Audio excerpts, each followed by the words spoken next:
la fureur montante contre le procès en cours du prince Andrew a déclenché des appels de plus en plus forts à abolir la monarchie. Le duc de York est poursuivi par Virginia Giuffre pour des dommages-intérêts non spécifiés après avoir affirmé avoir eu des relations sexuelles avec lui à 3 reprises en 2001, alors qu'elle avait 17 ans et qu'elle était mineure en vertu de la loi de l'État américain. Andrew, 61 ans, nie énergiquement toutes les allégations et insiste sur le fait qu'il n'a aucun souvenir d'avoir rencontré l'homme de 38 ans, bien que le couple soit photographié ensemble.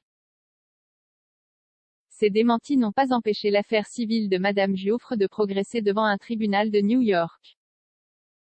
Et cette semaine, l'équipe juridique américaine du père de 2 enfants a tenté de faire rejeter l'action en justice avant que Andrew ne soit contraint de témoigner sous serment.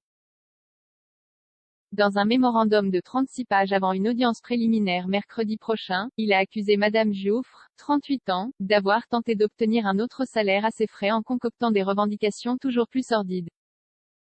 L'utilisateur Beas a écrit « Qu'est ce que les fans, royalistes de la famille royale britannique et les suprémacistes blancs ont en commun?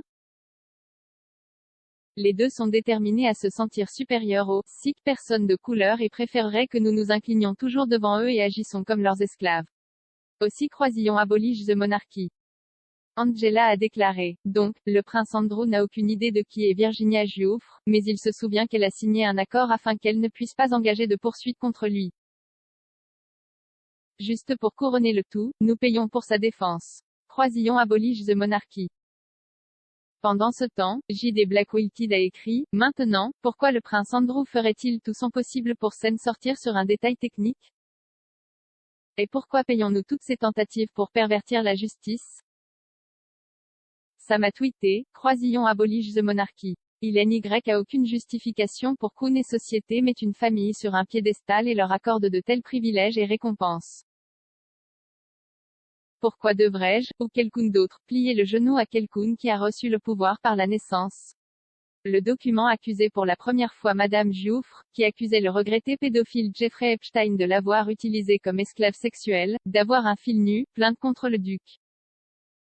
Il a déclaré qu'elle avait profité de son association avec le délinquant sexuel condamné décédé dans l'attente de son procès en prison en 2019 et était prête à traiter la publicité, pour tout ce qu'elle pouvait. Il a poursuivi, la plupart des gens ne pouvaient que rêver d'obtenir les sommes d'argent que Madame Giuffre s'est procurées au fil des ans. Cela présente un motif impérieux pour Madame Giuffre de continuer à intenter des poursuites frivoles contre des individus tels que le prince Andrew dont la réputation entachée n'est que le dernier dommage collatéral du scandale Epstein. Le document indique également qu'un accord signé en 2009 par Madame Giuffre avec Epstein exemptait le duc de toute poursuite judiciaire future. En réponse, l'avocat de Madame Giuffre, David Bois, a déclaré « La tentative d'Andrew de rejeter le procès ne parvient pas à faire face aux graves allégations. Il s'appuie sur une série de faits, allégués contestés qui seront réfutés au procès et qui, en tout état de cause, sont inappropriés au stade de la requête en irrecevabilité dans ce litige. » Monsieur Bois a insisté sur le fait que l'accord de 2009 ne s'appliquait pas au duc.